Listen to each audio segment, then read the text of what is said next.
What's poppin', everybody? Hello and welcome to Popcorn Culture. My name is Ben Carlin and I am your host. Here with me today is my brother Jay, who will be in every episode. Every episode today, even maybe more episodes than you, honestly. I think there is actually a decent chance of that. There was that one time when I was sick and you had to come in and record like an intro. Where I just had to sit here and talk for an hour to myself about my thoughts. Man, maybe that should be a special feature one day. It's like Jay and Ben both record episodes of the Pop solo episode separately. Oh, that would be interesting.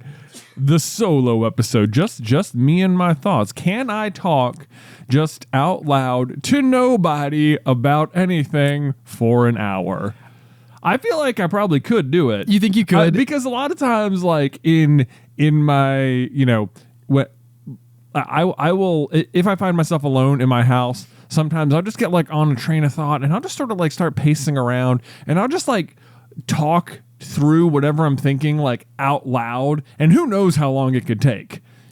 Sure. Yeah. I mean, maybe it's like 10 minutes. Maybe it's like an hour. I don't know. Whatever. No, I do know what you mean. Like there are occasions I feel like in life where I will enter like a mental flow state and I'm like, I feel like I've almost like ascended to like the astral plane of thinking. And it's sort of like I am in, like my brain is firing on all cylinders. I understand everything about the world inside of this moment. No walls remain. I can think of all of it all at once. And then like you'll enter into a conversation with somebody and like all the little like walls come back up. And so that's probably like one of those things where you've got like the rules and guidelines of like society and social niceties and like the kind of relationship you have with another person and like known topics and shared interests. And so it's like you go and you like start having a conversation with another person and it's sort of like, okay, these are the avenues that I know work with this particular person or whatever. But then like when you're just completely alone and your brain is just allowed to like wander anywhere it wants to go, it's kind of like, okay. Now I'm like really going. I know. Part of that exact reason is like I always want to do those like still water floats, like where you're just sort of like in the sensory deprivation tank. Yes. Like I think you talked about it once where you're like, I'm trying to see around the future or something. I know, like, yes. I so badly just want to just be in one of these things and just like see where my mind goes. Yeah. What does it work on? I know that's like a version of like, like there's the standard things that you could be doing for your mental health every month, which could be like going to like a session or something like that, or like self-care. And I feel like that would neatly fall almost into half therapy, half self-care. Cause it's like, it's very comfortable. It's very relaxing, but the entire sensation is like you go in, it's a completely noise-proof space. There is absolutely no sound whatsoever. The salinity in the water is so high that it's like the Dead Sea? The Dead Sea, where it's like, it's just like you can go and like if you like lay back, you don't go underwater. Like you don't have to be good at floating or anything like that. You will not sink. Right. And from there, it's just like the water temperature is even like, it's not like hot. So it's not like a hot tub type of like warmth. It's just sort of like be your body temperature. Yeah, exactly. But you are neither warm nor cold. Right. And that's even like a strange thing. So it's like, you that talking about being like alone, that's like being alone and also feeling nothing. Yes. In your like, even like your spinal cord, I feel like is able to like relax. Yeah. Like sometimes I think about that where it's like, how often do you ever actually let your spine just like find its resting position? Oh my gosh. I feel like sometimes I really should do it. Cause even like last night, sometimes I'll just be like, like Luke will be down picking out a book or went downstairs to go find something. And I was just like laying on his bed last night. And I was just like, let me just lay here with my back completely flat. And it's like all of a sudden, like everything hurts. And I'm like, that's weird. Why does everything hurt? I feel like it should hurt. Yeah. No. Laying flat on a bed.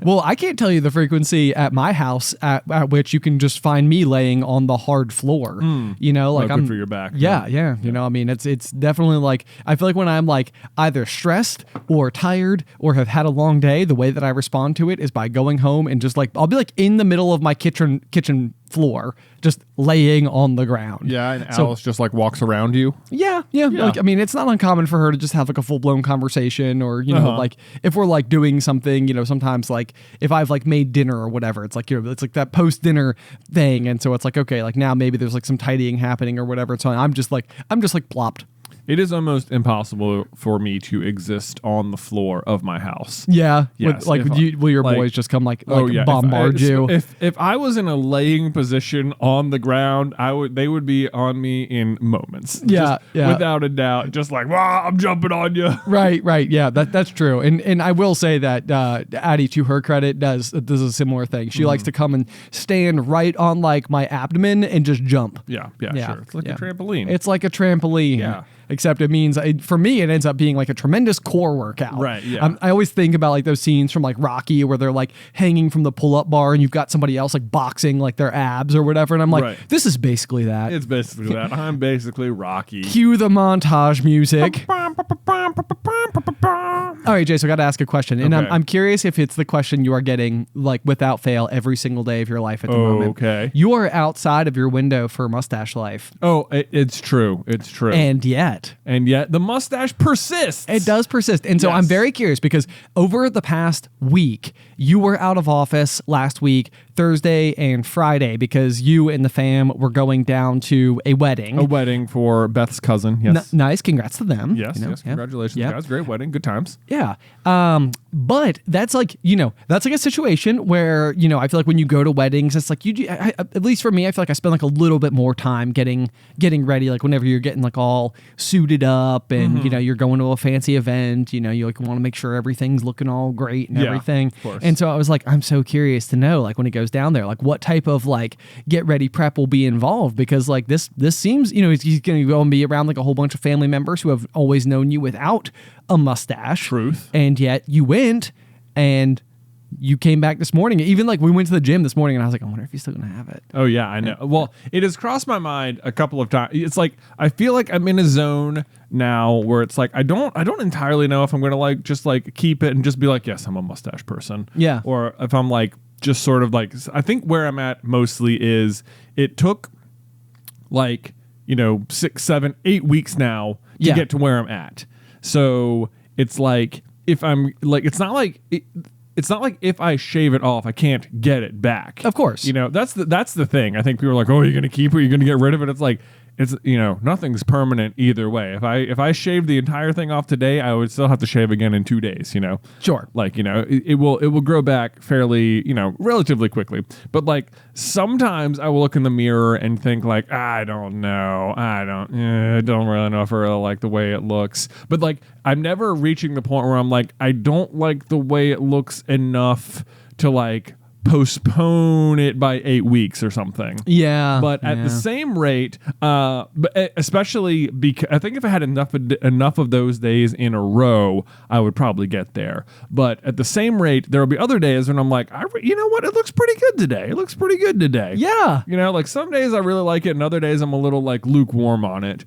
So at the moment, I'm still there. I'm not sure if maybe it'll just be like a summer thing or something. It always kind of feels like, okay, there's like one more event, and I'll just sort of wait until the end of that. Like we're going to the lake next week. It's like, I'll just probably wait until we're done with the lake, Yeah, may as well. May as well. Tyler and Emily haven't seen me all that much here recently. Give them some chance to see it up close, Yeah, bask in the awesomeness. I wouldn't want to like shave it off right before we see them. Of course. Crazy.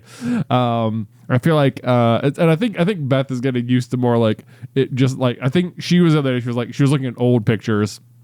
Not old pictures more than a month old. Right. Yeah, like 60 days ago. Like 60 days ago. Yeah. She was like, oh yeah, like I'm very used to it being on your face now, so I think she would adjust to it pretty quickly. But yeah, for the most part, it's pretty good. It's also getting to the point now where like the ends are like curling up a little bit. I know. Which is sort of like a fun little like, oh, that's a whole new aspect to it, I know. It's like I do think like it's like right now it's kind of like a fun experiment that's been like really cool to watch unfold. But then I also feel like if you go like 3 more months, it's like, because I can see what you're talking about. You got like the little curly bits and stuff. Like I don't know if I'm like I definitely like it's something like new on my face, so I feel like I touch it a lot. Yeah. So I'm not sure if I'm just like making it curl or if it just like grows that way or anything, but either way the end result is the same, that it's sort of like curling at the ends a little bit. I think there's some training that goes on with that, like you sort of like kind of like guide it in the direction you want it to go, and it sort of like does a little bit of that. Or maybe you've just got like a natural the natural fit for it. Yeah. I feel like I'm starting to look like when you see like bodybuilders from like the 40s or something. Yeah, you know, I'm like kind of would you like to trade fisticuffs, old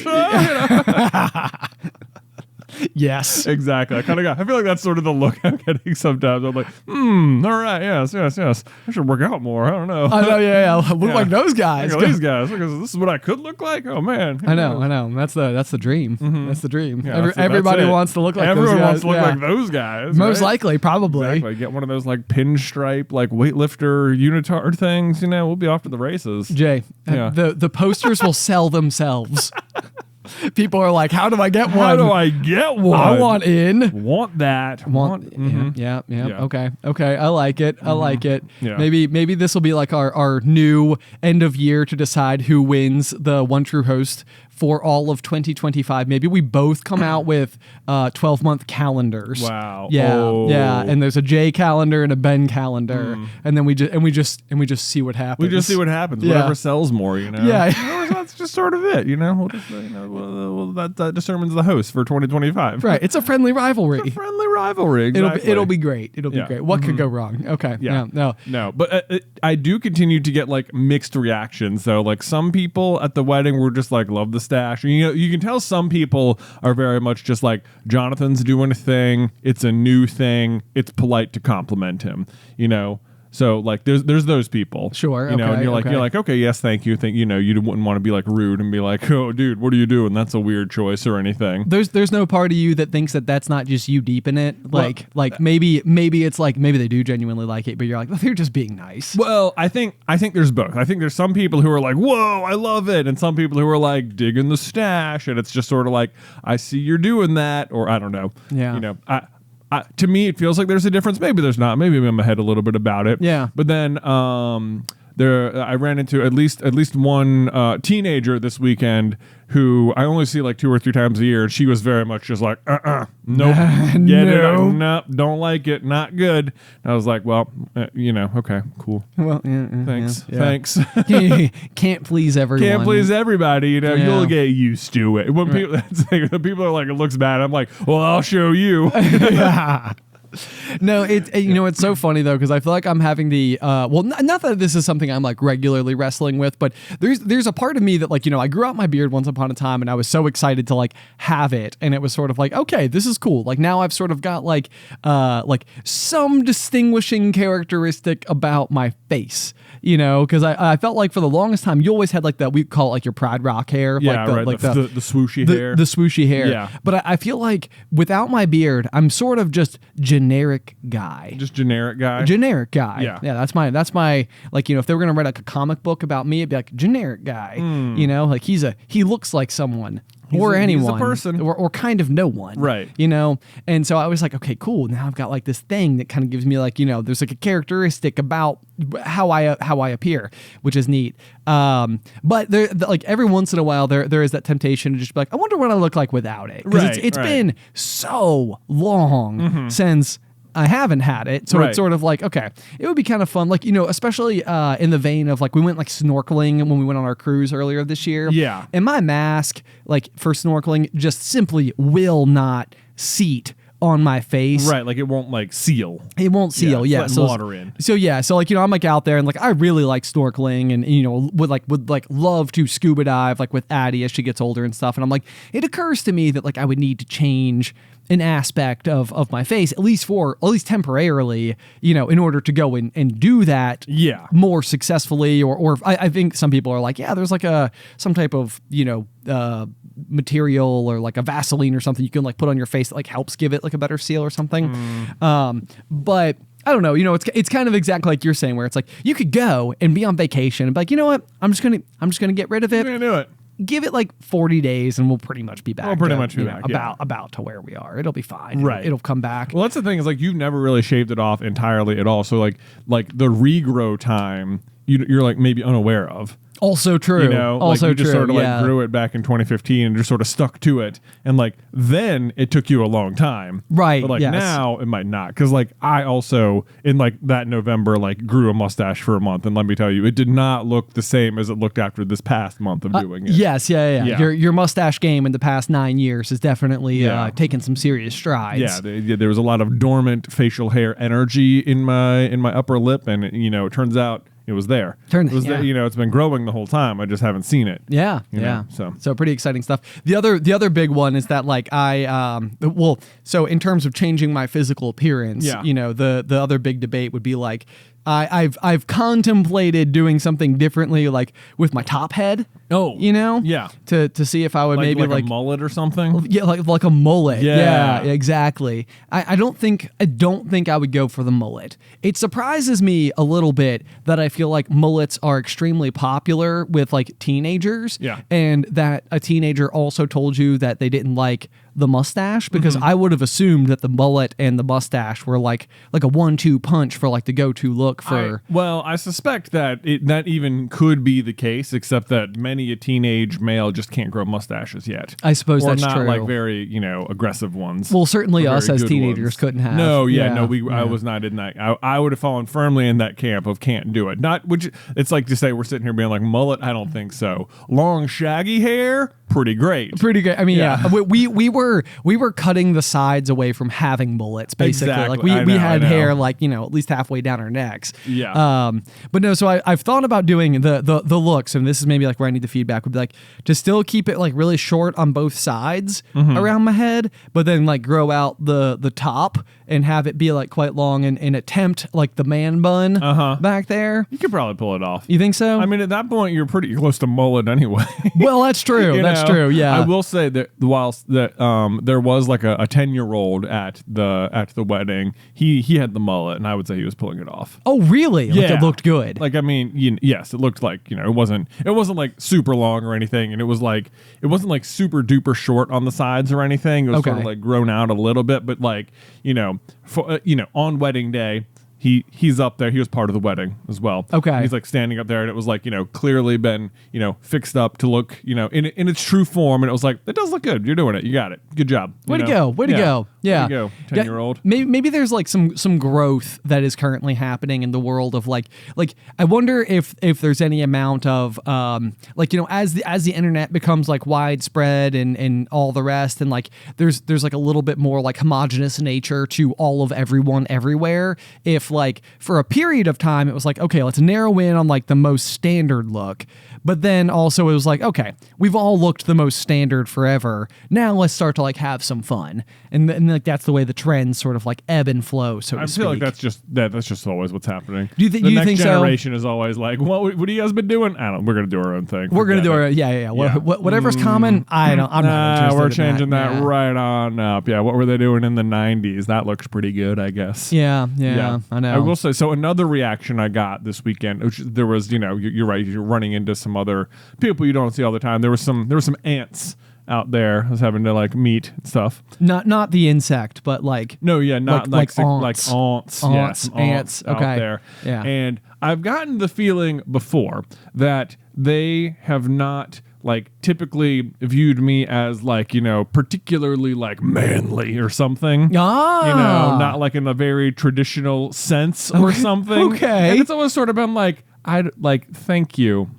I don't know what on earth you're talking about. Wait, so they've expressed the sentiment to you? Never so directly. Okay. Never so directly. It's just sort of one of those things you're just like, there's some, you know, I don't know what I'm putting out, but you're not like, I don't know. This is the vibe I've gotten. So would you say you feel as though people have misread you? I constantly feel this way. Oh, really? Yes, okay. Yes, but in this particular, this has been like, I've gotten this energy from this section of people in the past. Okay. Where I'm just sort of like, what do you think I'm doing that's like not particularly manly enough for you? or something. I don't know. Like, am I not wielding axes? Right. I'm not enough? I'm not chopping down enough trees. Like, I know my job doesn't make sense to you. I know that. Right. Yeah. I don't know what else it is. If I just dress too differently or I don't know. But I could tell these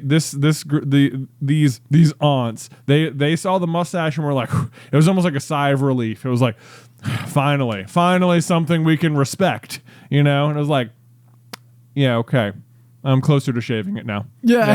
It's like, you know what? It's like I didn't have your approval before. Now that I have it, it turns out maybe it's not what I want. Turns out I disagree. I don't know about you. Oh, that's interesting. I know. That's interesting. Like, what? I don't know. And then I'm like, I don't know what you're hoping for out of the male gender in general, but I don't know if we're in alignment here. Yeah, I think it's sort of like we're just gonna have to agree to disagree on this one.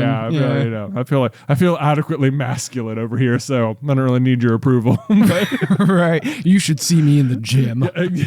Exactly. I know, like, what do you want me to be doing? I don't know. So that was a different reaction. Okay. Yes. Okay. I feel like you had some other kind of like, and I have no idea whether or not these are connected, but I'm looking in our show notes and there are details. So this is like another one of those stretches where it's like I haven't spent time with you for like 5 days. For like 5 days, I know. Highly unusual for the two of us. It is, yeah. We're almost together all the time. So you have a row of items here that starts with the words Amos Mosquitos. Amos Mosquito. And maybe it's just because I'm confusing ants with the insect of ants. Yeah. And also assuming that this came from this past weekend. Yes. And mosquitoes are in the vein of insects. They are. Sometimes they're in your veins. Yeah. Yeah. Wow. Gross. Excellent visual. Thank you. For us to all contemplate. Everyone loves the visual of a mosquito sucking blood right out of your veins. Yikes. Yikes. Good times. Yes. So you want some explanation for this list of items here? Yes. Well, in addition, because I feel like once upon a time you told me that you intentionally put things that are ambiguous into the show notes, and then I don't reference them because I don't know what they mean. Yeah. And there's whole stories behind them, and so I'm like, there must be a story behind Amos Mosquitos. Yeah. Do you want to read the whole list? Okay. Yes. Okay. So we have Amos Mosquitos, followed by Triple D, followed by Super Long to get in, followed by Huggers. Okay, one of them's a typo, but yes. Okay. It's supposed to be a super long line. So let me go ahead and break down some things for you. So yes, one of the places we went over this past weekend while I was in Beaufort. Not Beaufort. Beaufort. Now I'm getting southern on it, and I'm not trying to. No, I like it. Yeah.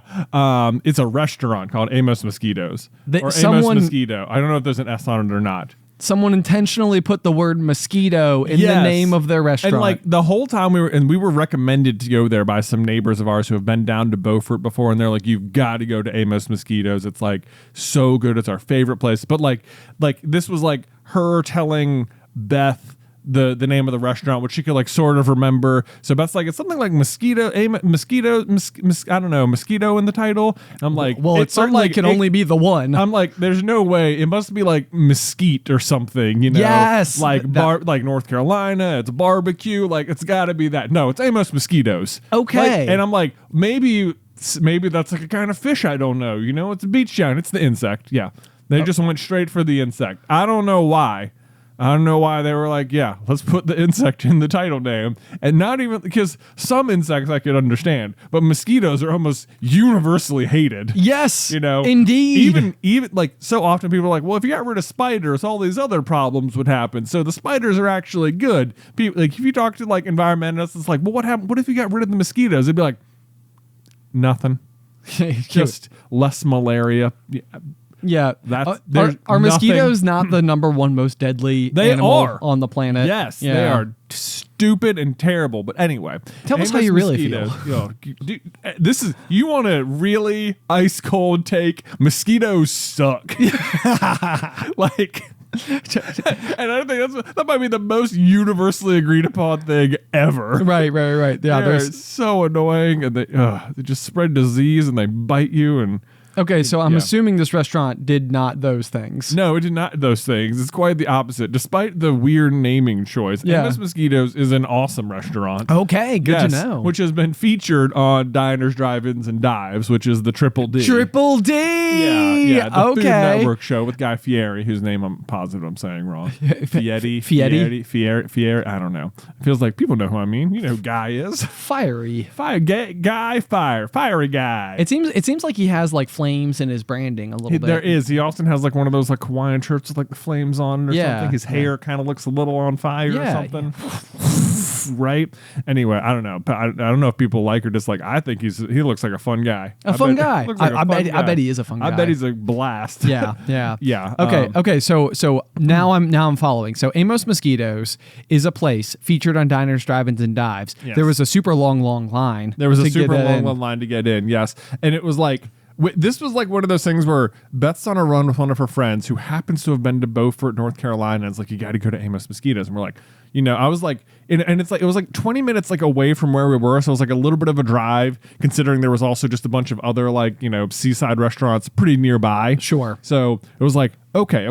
But like, we got the recommendation, like, we'll go try it. She said it's like their favorite place. They go there all the time. They even had like, they like remember the menu, Okay. I was like, okay. I was like, all right, I'm in. Let's do it. Let's absolutely go there. And then, as word spreads, it's suddenly like, oh, now the rest of like other chunks of the family want to go. And now I'm like, oh boy, now I feel like there's a lot of weight resting on our decision to go to this recommended restaurant. Right. I don't Yeah. let It's everyone like, down. I was happy to like for the 5 of us to go and experiment it based on this recommendation. Now I'm like, oh, now there's a lot of weight. yeah. 'Cause, Can we get a table for 17? No, we don't have a reservation. yeah. It was a table for 12 in the end. Okay. So yeah. fairly large, but and this is before I realized they'd been on Diners, Drive-Ins, and Dives. But like Beth's looking it up and she's looking at the reviews, and people are like, "Oh, we got there at like that opens at 4:30, but make sure you get there by like 4:15 to get in line or something." And it was like, what?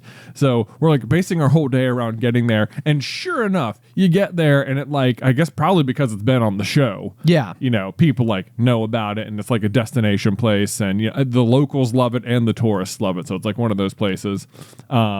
But yeah, like we got there like at 4:00, and like there were already people like starting to mill around and stuff. I think we were like maybe 6th or 7th back in line, but like by the time it was 4:30, I mean that line was like to the end of the parking lot. It was long. It was long line. I was like, oh my gosh. And like if you were anywhere on the East Coast this past weekend as of recording this, you will know that it was about 10 million degrees outside. It was. I think right now that's the theme of the planet. The planet. It's hot. It's hot, and we were at the beach standing in an asphalt parking lot, and like I was like, gosh, like this better be good food. Yeah. But then you get inside and they're like, oh, it's been on the show. That's pretty cool. That's probably why there's a line. That makes sense. It's all coming But I together. get it. And I'm like looking around it, but it looks just like it's like a family looking restaurant. It's not particularly crazy looking on the inside or anything. Yeah. This is just a total aside, but like the small handful of restaurants that I've ever gone to that have been featured on Diners, Drive-Ins, and Dives does have this aspect to it, to where it's like almost always like highly coveted, highly like, okay, like people know it's been on the show, like they want to go, they want to have the experience.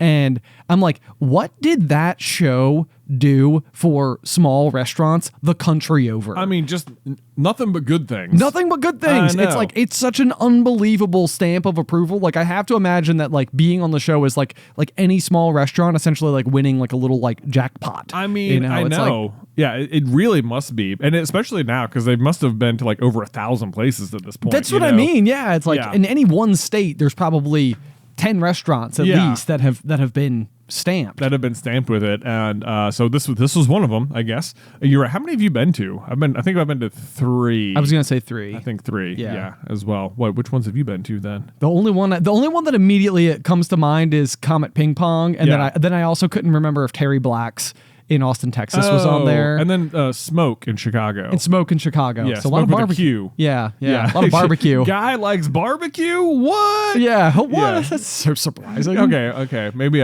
if Terry Black's is on there, then I've been to 4. Okay. Yeah, there we go. So, bam, answer. Including Amos Mosquitos, but I got the half rack of ribs, really good. Okay. Very tasty. So there was a mesquite element. There was a mesquite element. Part of me was like, I should probably get seafood because it's like a beach town, right? But then like I mentioned, like I'm like, oh, I'm between the shrimp and grits and the ribs, and then Luke was like, ribs, I want ribs, and we, and then we're like, well, ribs, it's not on the kids menu, and then I was like, you know what, I'm just gonna get the ribs because then you can have one and it's fine, and I'm sure they're not gonna be bad. Oh yeah, no, which they weren't. But then he didn't even want any, and I was like, man. Anyway, could have had the shrimp and grits. Could have had the shrimp and grits. Could have gotten the seafood after all. Which was, and then I was like, the whole time we're there, I'm like realizing it. And I'm like trying to like look on my phone, like what items were featured on the show, like what's it like known for, and like it's like one of those situations where it's like I would love to sit there and putz around on my phone, but also all three kids are going crazy and people are taking orders and people are asking me questions, and it's like it's lost. I'm not going to know. I'm not going to know what it was. And I think the shrimp and grits were featured, so whatever. Oh well, the ribs were good. Now we have to go back. Because I mean, you just describing it could just be that I'm super hungry. Yeah. But I'm like, wow, I'm interested in this place. Yeah. Well, if you're in Beaufort, check it out, but get there early. But so then we're also looking at the they have like little gift shop area and stuff where you should get stuff naturally. And one of the things they had that we did get was a hugger.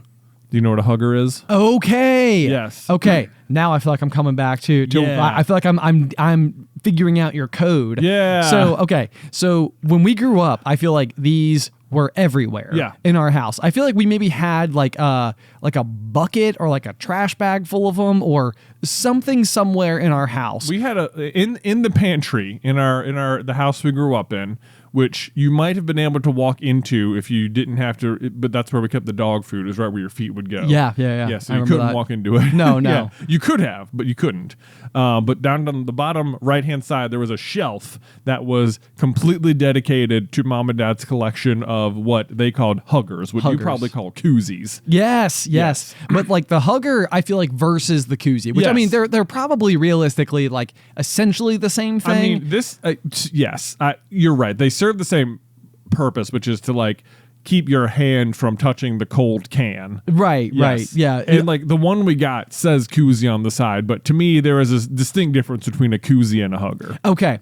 Yeah, I feel like I would agree with you because I feel like in the modern era, like koozies have become like a very, very, in probably huggers as well, but I'm sure it's why Mom and Dad had so many of them, big time promotional item. Like very easy to apply a logo to, and I don't think they're very expensive to produce, but the ones that we had like when we were kids felt like they were made of like a thick foam, like like maybe like half-inch thick or something, maybe not quite. No, you're right. So it was like a beefy substance. But and it was in the shape of a cup. It was in the shape of a cup, whereas like I feel like the modern koozie feels more like a flimsy piece of cloth. Yeah.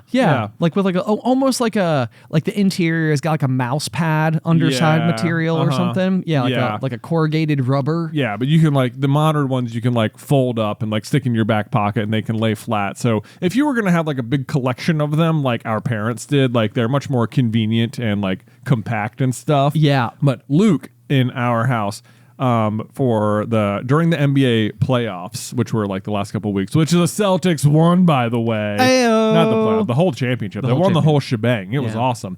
But like anytime there was a Celtics game at night, we would let Luke stay up and like watch it with us, and I think he watched like across 5 games about 5 minutes of basketball or so. Nice. But the rest of the time he was just so excited to be awake and hanging out with us and having some like one-on-one time. And part of this ritual was that we'd let him go pick out like a sparkling water or like a Fresca or something, and he would like come back and he'd be like, I have to go get my koozie. He'd go find it and put it in there, and he loved every aspect of that. The full experience. The full experience. Just properly leaning in. Yes, properly leaning in. So had a lot of fun with that, and I was like, oh my gosh, Luke, those are like but so in the meantime though, we also have at our house, we only have like 2 koozies, and then we have like a Yeti, like a metal koozie. It's got like a rubber lid on top. So Luke wanted a different word for the metal one, and I think he came up with the exact perfect name for it, like name of the wind style. Okay, so here's what we have. You have one of the flimsy ones that you can fold up, that's a koozie. If you have the foam cup-shaped ones, that's a hugger. If you have a metal one, that's a slugger. A slugger. A slugger. I love it. I know. I was like, that is the exact right name for this object. Yes. It's almost like you cut the top off of like a baseball bat. It's exactly like that. a slugger. Yes, exactly. So that's what we're calling metal koozies, sluggers. But at Amos Mosquitos, they have huggers. So the foam ones with like the big mosquito on the side and all their branding and whatever. Nice. That. But so Luke wanted to get one of those because he's all about the koozies and stuff or whatever now. And so we got him one. And last night after they were in bed, he had been using it ahead of time. But, we went and got like a drink and Beth was like, I'm going to use the hugger. And like, I was just holding it and it was like, this is such a superior product to the koozie in every single way. I was like, this is, I don't know how, someone got us off track here. This is better. It feels like you're holding something. The whole time I'm holding a koozie, I feel like I'm like about to drop something. It's not the experience I want. I'm like, no, we will have no more koozies in my house. We're going full hugger. You're going full hugger. We're going full hugger. It's just a better product all around. That is amazing. I know. That is amazing. So mom and dad had it sorted. I think so. I think they might even still have some. Oh man, head over there. Call them up. Yeah, I bet they'd be like, yes, please take them out of our house. Them. Yeah. I'm like, I will come over and look. If I bring Luke, we're gonna walk out of there with like 50. Yeah. Can't have that. But yeah, I was like, this is such a better product. So I was astounded too because it's one of those things you think with time they'd get better. And someone decided that more minimalistic was better, but they were wrong. Right. They were wrong. Yeah. I'm here to tell you guys, huggers are better than koozies. There you go. You heard it here first. Strong opinion about a strong thing. Strong opinion about strong thing. Yeah. Wow. Laying down the hammer. You will feel like you will feel so much more like you're in command of that drink. When you're holding it. And it's like you will feel zero cold. If you have a koozie, like it's still kind of cold. It's still a little bit like permeates. Right. Like you're holding it and it's not as cold, but like it's like you're aware that you have a cold drink in your hand. Well, the hilarious, my hilarious, very brief anecdote about koozies is that once upon a time, I think Subway invited us out to like the Firefly Music Festival in Delaware. And inside of like the marketing materials that we were provided for being like Subway ambassadors for the evening were these like, they were almost like slap bracelets, but they were koozies. And so they're made of like, that same mouse pad kind of foam, but they've got like almost like two slap bracelets going through the middle. Yes. And, oh my God. And like if you fold it out, it like looks like a long Subway sub or whatever. So it didn't have a bottom. It doesn't have a bottom. I see. Yeah, at all.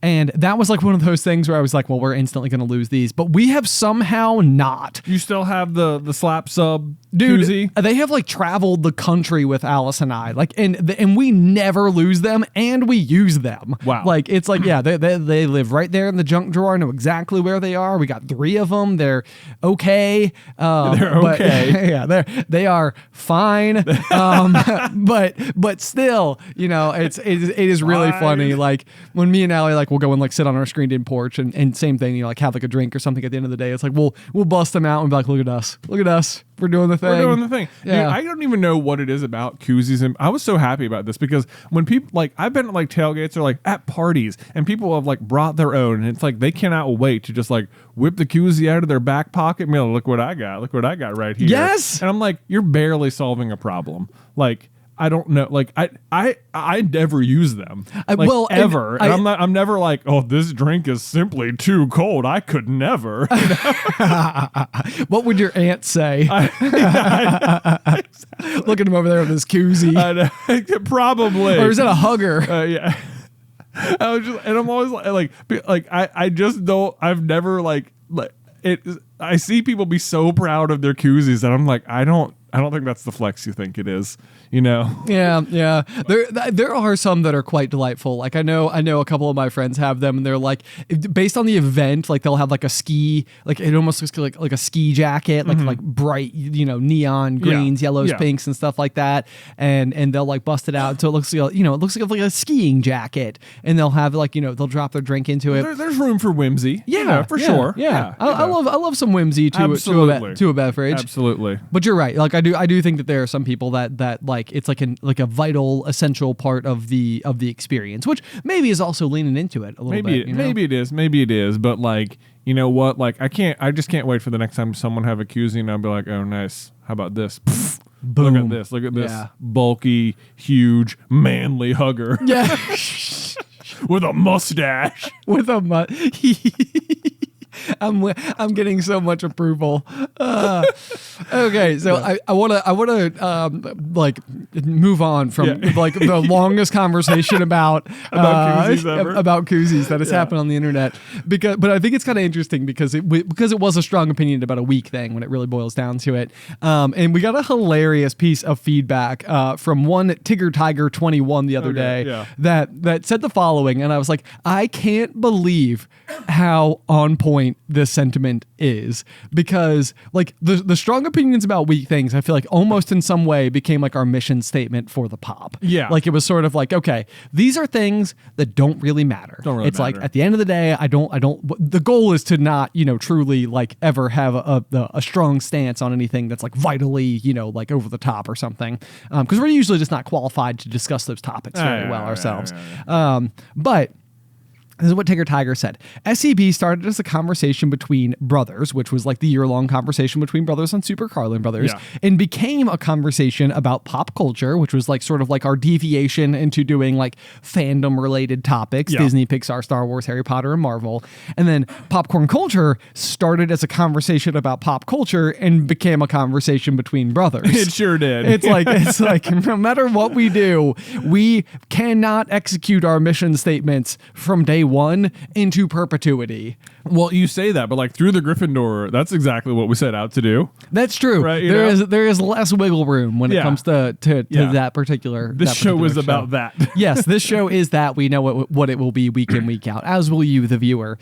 But no, I thought this was really interesting, and I also think it's interesting because we're like existing during like a great big lull. I think in the realm of the fandom pop culture phenomenon, which is kind of fascinating because like arguably you could make the assertion that we're getting more content than ever before, like via streaming services and the like. But like the thing I always go back to, and like when we created popcorn culture, it was like the very end of 2019, which was arguably the climax of our fandom related topic news unfolding. Yes. And it was like we didn't necessarily have like the right mechanism on Super Carlin Brothers to be discussing all of the stuff that was going on. But 2019, just as like a reminder to anybody who forgot, Disney had 10 different movies clear $1 billion at the box office. Which is like unbelievable when you think about the state of like movie theaters today. Yes. You know, I mean, in 1 year, there was Endgame, there was Frozen 2, there was Toy Story 4, Star Wars Episode 9. Star Wars Episode 9, not at the movie theaters, but like Game of Thrones finale. Yes. Happened at the same time. Yep. There was another Spider-Man movie. Captain Marvel. There was Captain Marvel. Yep. There was. I mean, it was bananas. I think Detective Pikachu came out that year as well, just as like Pokemon entering the conversation. Yes. Yep. So it was just sort of like one thing right after another. I think we had also maybe just got Crimes of Grindelwald at the tail end of 2018, possibly for the Harry Potter stuff.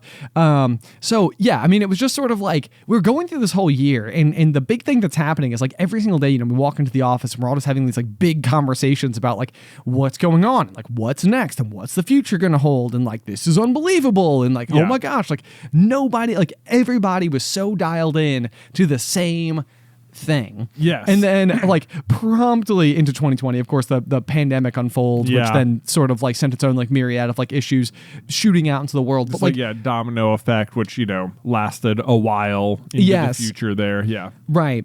And so like, and I think The Lion King was another one that came out during that Aladdin year. came out that year. Live action. Yeah. Both of those. Was Incredibles 2 that year? No, that was 2018, I think. Yeah. Maybe Aladdin was that year too. I don't know. But anyway, so it's like, there's just like, but it was also, it felt like everybody had recognized the like iron grip that nostalgia had on everybody all at once. Yeah. And it's like, not that like nostalgia is like going away. Like I think nostalgia is something that like we will all feel in perpetuity all the time and always. Yeah. Like even well, I won't go into that, but like you know, it's curious though as to whether or not like we almost like rang the victory bell on what was a huge era of nostalgia building, where there was like, you know, people were basically like not cashing in necessarily, but like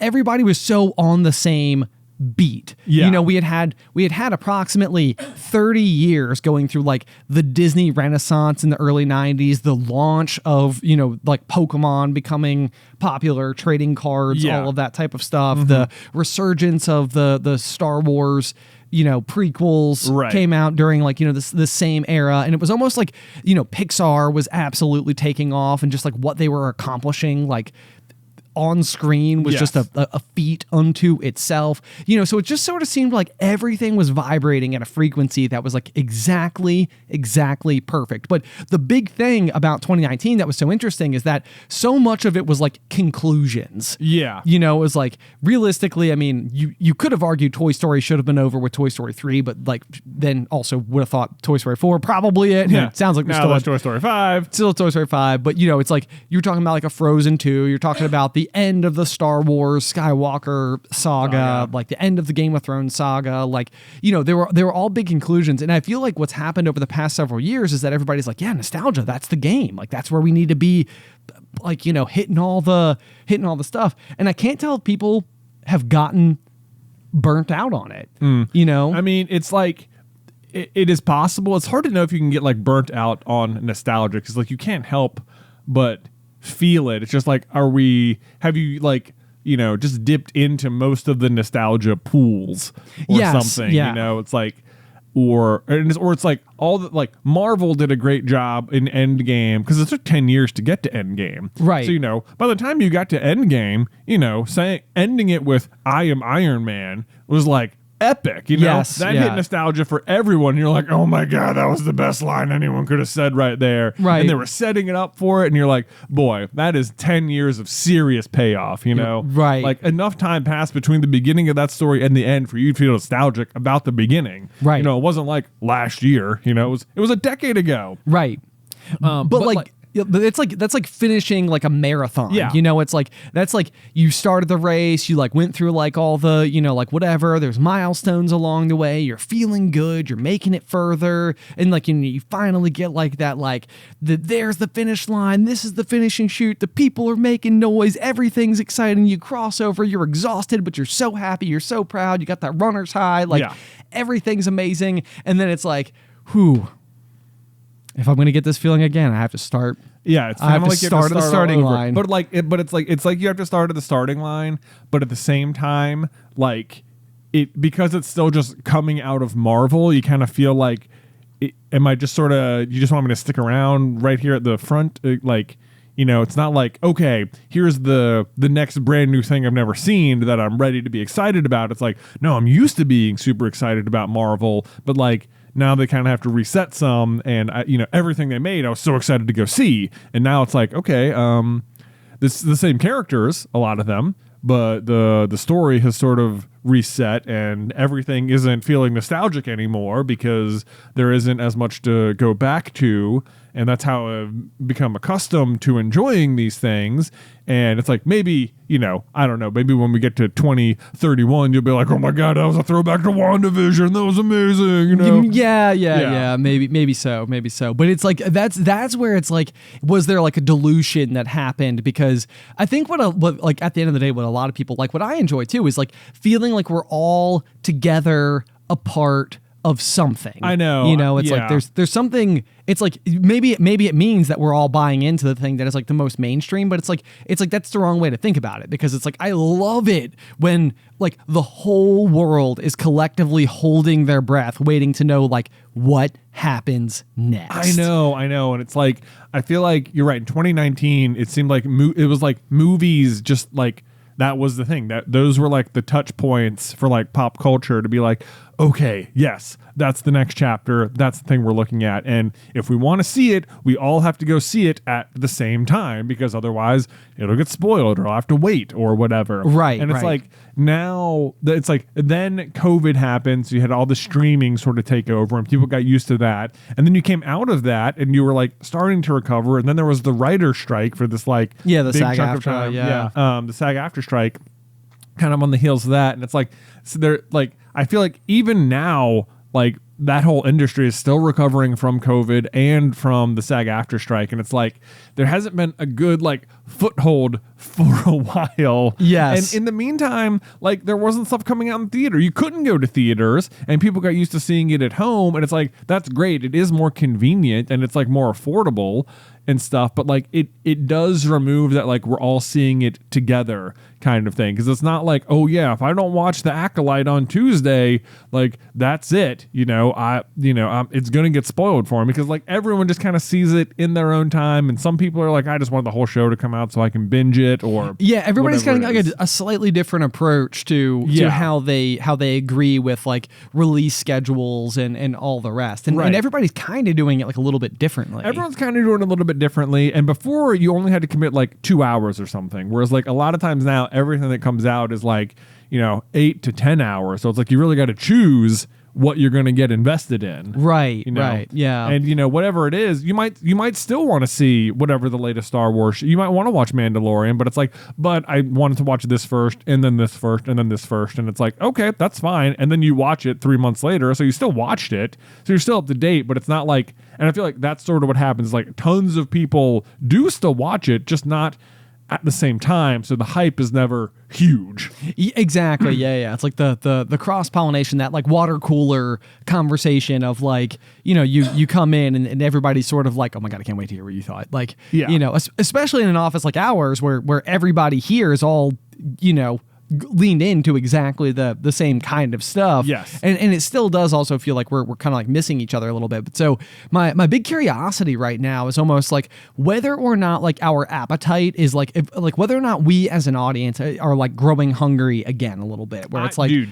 I think yes. Okay. And I think the proof, you can almost watch it, is the way people are maybe interacting with sports right now. Okay. Because sports are like almost immune to this. It's not like sports still follow the schedule. Right. If you don't watch, the game tonight, then too bad. Right. Right. It's like no one's watching games days after the fact, because you can just see it on ESPN, just look at the results or whatever.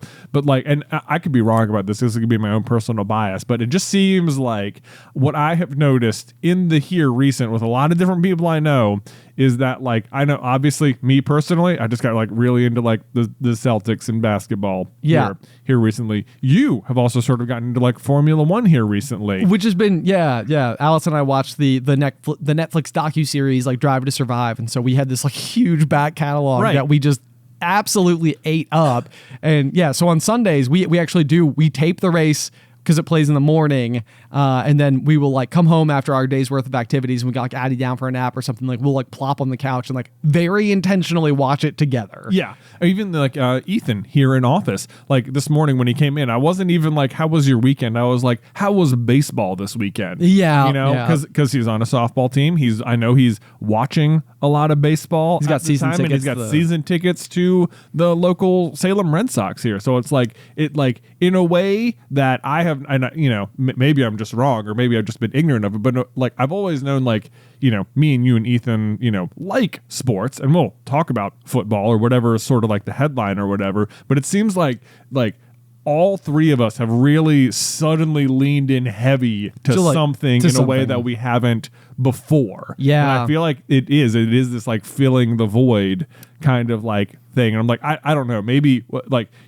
as soon as you start following something on Instagram, it'll start pelting you with it forever. And it's like, are people just really into the NBA Finals this year? Is it like truly historic? Are tons of people watching? Or is it just like, no, you just like it, so we're going to make it feel that way? Yeah. I don't know. And it's always difficult to kind of like step outside of your specific like bubble, because you are exactly right. It's like when like the Ballad of Songbirds and Snakes came out, for example, like I think that like we as an office had been like going through like a total like Hunger Games resurgence. We were all collectively like very excited about it. I feel like we were all being like fed a lot of like content about it. We were making a lot of content about it, and it felt like this like, oh my gosh, I guess Hunger Games like a big deal now. And I mean, on some level, it's a very powerful franchise, and we're going to get more of it. Yeah, there's more. There's another book and movie coming, and So I mean, there's no doubt about it that it's doing well. But that was like one of those where I was like, look, the further we got from it, the more I was like, maybe we were just existing like a little bit like bouncing around like noise inside of like a room that was reflecting it back on itself. Yeah, which is not uncommon. So I mean, that is like the big question to like lob out to like the little kernels out there, sort of like where is your head at right now? Like, what are you the most bought into, and is it at all differing from like what it historically has been? Because almost certainly, if you're listening to us, then you've been bought into fandoms historically. Absolutely, and I do think you're right. Over the past year, you've seen like flash in the pan moments where it's like certain like big fandoms will get like a minor foothold for like a second. They'll like hold big public attention in a way that a lot of like even like Marvel isn't really doing it at the moment. Like I have a feeling they're about to with Deadpool and Wolverine. I think that will huge draw. Yeah. But like I would say in the past few years they really haven't had it. Like they had WandaVision, and since then it's like I keep up with the MCU, but it hasn't been like an all encompassing like we got to go see it. We got to go see it. Right. You like because I mean there was a while like I feel like now it's been like a hot second since we've made any Marvel content for Super Carlin Brothers, but going back to the end of 2018 to 2019, like in between Infinity War and Endgame, we almost became a Marvel channel. Almost, like, it was like the only thing any of us ever thought about or talked about, and it seemed like all eyes were on this. Yes, but like in just the past year, you've seen like like the like Hunger Games resurgence come up with like the Ballad of Songbirds and Snakes, and that was like big for a second, and then it seemed like it sort of fizzled off again. And then like there was the Last Airbender like spike when they released it on the Netflix show. And it was like that came back for a little bit there, and it seems like that's sort of like I'm sure that'll come back again around season 2 time. And like even when like Bluey had their like big season 3 finale or whatever, that was like this big like it seemed like suddenly like everyone knew about that episode, right? And like that got a lot of people talking. So it's like there are big fandoms that are getting like huge public attention and like holding like widespread notice for like a second. Yes. Like here and there. For like a week or two at a time. Even like Inside Out 2 right now maybe is like broaching that a little bit. Right. But, well, I mean, and that's one as well where it's like it's very exciting to see like, like a Pixar movie come out and for the box office numbers to be better than like what they've been seeing recently. Yeah. And there I think, there's been like a big conversation from like the people at Pixar being like, this one needs to work. Like it needs to go, because if it doesn't go, then like we might have to have like a real conversation about like what we're doing. Right. Like what is our business model? And I think sometimes like this is kind of like what excites me a little bit is, there's the need, of course, and I think we're seeing it a little bit out of like Disney Animation Studios where we're getting like a Mufasa movie, which is like, it's kind of like, all right. Yeah, like, it's sort of tapping that vein of like, Lion King is almost like a surefire way to have something succeed because it is like a very beloved franchise, and that will be a story that we haven't seen before, and like, oh, it's interesting that like Mufasa wasn't born into royalty. Like, what will that be like? But, and then what was the other one they've got coming out? Moana. Yeah, we got Moana 2, which is another one where it was like, it seemed like they were like, yeah, we're going to do a Moana live action. And then it was sort of like, well, that one's gone. But Moana did really, really well and people love it. And it's like a highly streamed movie on like Disney Plus. And it's like, all right, give people what they want. But what's weird is that like Moana and Inside Out kind of came out like at almost the same time. Right? Did they? Maybe I think Inside Out was a little earlier. I think Inside Out was a little bit earlier. I'm trying to go back in my mind now and remember it. That was 2016. 2016, right? Range. Yeah, I think so. I think so. Yeah, so maybe those were more side by side. Well, yeah, which I only bring up because I feel like when people see Moana 2, they're like, Moana 2? That's interesting. But like, is it like kind of early or something? But then like or Inside Out, Inside Out 2 seemed, people are just like, yeah, okay, Inside Out 2. tell me more about how I think and feel about things, Oh my because gosh. it's just good for everybody. Inside Out 2 is so good. Yeah, but like, so my big curiosity though is that like, yeah, so we're seeing kind of like a revisit of that 2019 formula where they're clearly going to the known hot properties and placing like items on the schedule. We got Toy Story 5 somewhere on the horizon. You know, it's like the stuff that's working, clearly they're going back to. But I'm also really curious whether or not they're going to the drawing board and like coming up with like very original new anything. You know, and it's more like the like 2026 releases, 2027, 2028, where we might just see like to where nostalgia can have the seeds planted again. You know, like if you could imagine a world where like the late 20s for Disney could potentially be similar to like what the early 90s were for Disney. I know, like will you get to the point where you suddenly have like Luca 2 or Turning Red 2 or something? So, certainly You know? that, yeah, like, you know, where you would go and revisit, or if like, you know, the way that we see properties like The Little Mermaid, Aladdin, The Lion King, you know, as these like fixtures to which they can now because it's been 20 plus years, you can harvest the nostalgia that you planted 20 years ago. It's like, will you get new starting points is I guess what I would be asserting. Right. Is there a possibility that something as magnificent as those films, we might get new original stories completely to where 20 years, so more in like the 2040s, 2050s range, you would then harvest the nostalgia from those. Yeah, well, I'll tell you what, based on like my own children's programming, it is interesting to see how like different like fandom franchises will handle like kids programming. Okay. Because like you can, you know, like two of the shows that my kids both like all really like, one is called Spidey and His Amazing Friends. Okay. Which is like the main three characters are Peter Parker Spider-Man, Miles Morales Spider-Man, and Gwen Stacy like Spider-Woman. Okay.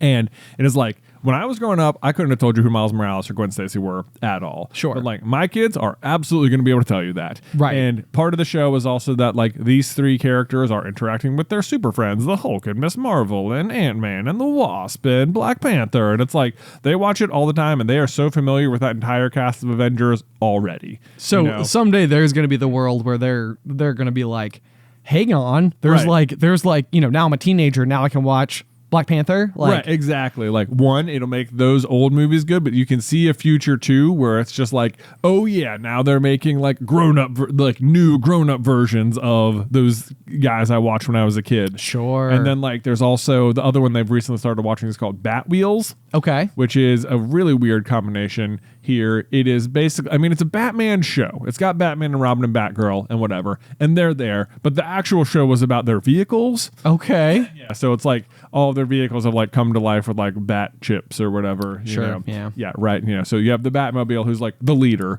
and you know, you got like Robin's car and Batgirl's motorcycle, and then there's like just a truck and a glider because you know you got to round out the team or whatever. Naturally. Yeah, naturally. And of course all the villains have vehicles too, and they stole bat chips and now they're alive. So it's like you're not fighting like the Joker, you're fighting like the Joker's car or whatever. I see. But typically the formula for the episodes or whatever is like Batman and Robin or Batgirl, they'll be off doing something, and while they're fighting the human villain, the cars will need to assist on the side in a way that ensures Batman. But the point is, you are very much being introduced to Batman and all of his rogues gallery. Okay. At a young age, it's like it's fun to interact with them as like cars and stuff, but clearly when you grow up, you'll be like, oh yeah, I know who Batman is, and I know who the Riddler and the Joker and Poison Ivy are.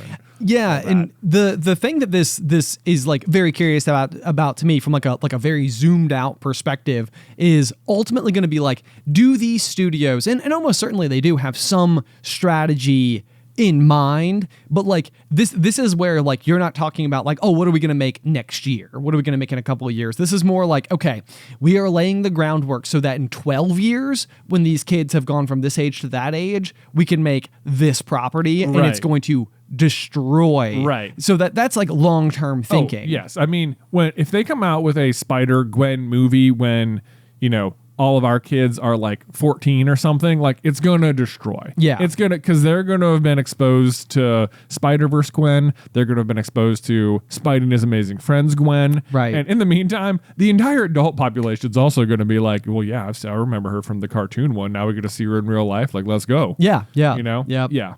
Yeah. So, when are you no. dropping that, Marvel? Come Right. on. You want to succeed or not? How old is Luke? Yeah.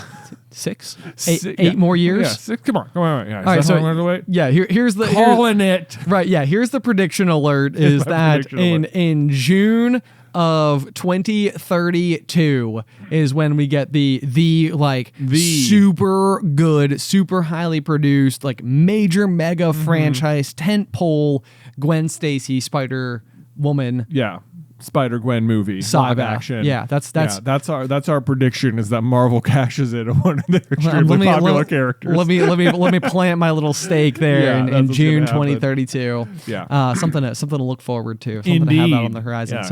Anyway, the reason I thought it was fun, because I was like, it's so interesting, because this person left this comment, again going back to the comment from Tigger Tiger 21 about us not talking about pop culture as much and more conversation between brothers and our families and lives and all the trials and tribulations and stuff. But I was like, hilariously, I actually do have lots of thoughts right now on like the world of pop culture and like what's happening, and like sort of just like, being, I think, a little bit at the centerfold of it, from like where we're sitting. Like, it's like, that's a big part of like how our career works, how our structure works is it's like the more that everybody is tuned into one thing, the more obvious it is for us like what the world might want.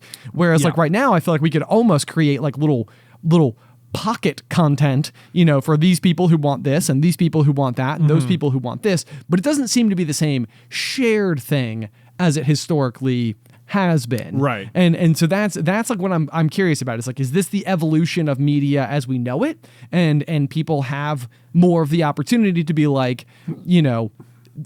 like there's enough people who want specific things that there can be smaller, more niche projects that fit a very, very like focused group of potential viewers, or are we just sort of like in an interim where it's like, we need to reset the board a little bit. We need to add like new players to it. We need to see something new and fresh that gets people like re-excited about that central narrative. Yeah.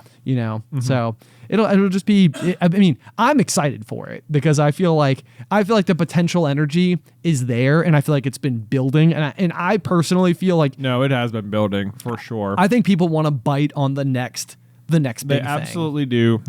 I think my big prediction is that like I'm sure like you can see Marvel doing this big time, and I think what they're really setting up for is like X-Men. Okay. It's like, I think like, because one, X-Men 97, hugely popular, right? Like almost universally beloved. And now immediately following that, they're coming out with Wolverine and Deadpool, just like bringing Hugh Jackman back after he like apparently retired from Wolverine. Yeah. And it's like, oh, and on top of that, Ryan Reynolds almost could not be more popular. Yeah, the guy does seem to consistently hit his targets. Oh my gosh, it's insane. So that movie right there, combined with X-Men 97, combined with all the setup they've been doing for the mutants with like Miss Marvel and the end of the Marvels, like even Doctor Strange Multiverse of Madness, like they brought Professor X in there, like they know what they're doing. They are setting you up, like they are going to bring back X-Men in like a huge different, like we did it right this time, hopefully kind of way. We did it right this time, hopefully kind of way. Which is honestly, it's like really cool. I hope that happens, because like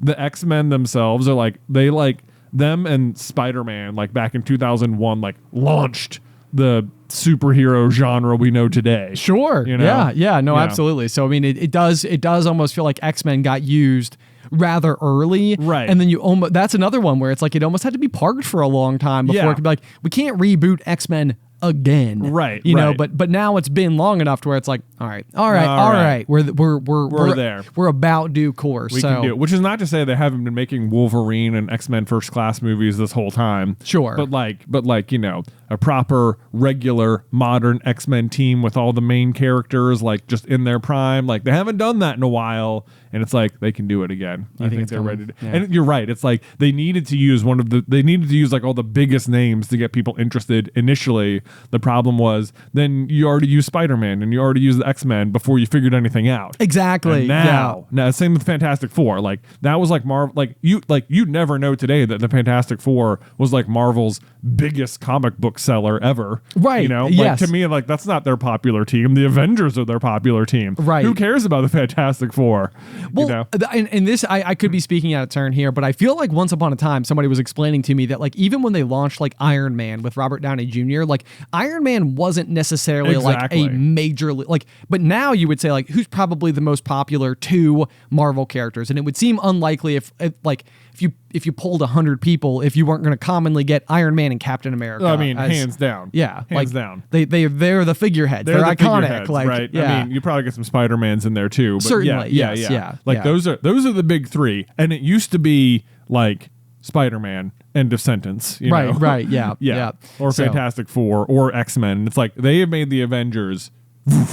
Whoosh. Huge. Yeah. Huge. So, lots of stuff to be excited about, I think, is really what it comes down to, is that it's like just be aware that like it's out there, it's biding its time. It will come. It's coming. It will rain box office numbers again. Dude, I mean, as soon as next week, so Deadpool, Wolverine. You calling it? Dude, it's gonna be huge. Do you think it will hit $1 billion? Yes. Oh, I do. Okay. I do think I'm it actually will. inclined to agree with you. I do think it will. Yeah, I think so. I think it's going to be the most successful movie of the year. Okay. All right. Box Well, office wise. There we go. Yeah. There we go. We'll see. All right, guys. Well, as ever, be sure to send us all of your feedback over to popcornculturepod@gmail.com. Always love hearing your thoughts. Or if you want to go and check out us on Patreon, we do a little bonus action every single week. We got a teaser for after the final pop. We actually have two questions here, and okay. I'm curious about them. So, all right. So, in this week on After the Final Pop, we will talk about both. What is your least favorite song? Oh. Now, I'm curious to hear about this one. Sure. And also, I think this question comes from Isybelle, the editor, who says, would you rather have the ability to see 10 minutes into your own future or 10 minutes into the future of anyone but yourself? So if you guys want to hear us get real deep into that one, you can Wow. check it out at patreon.com/popcornculture. That's going to be at that $5 After the Final Pop tier. So link in all the show notes and description everywhere there. But otherwise, until next time. Pop, pop.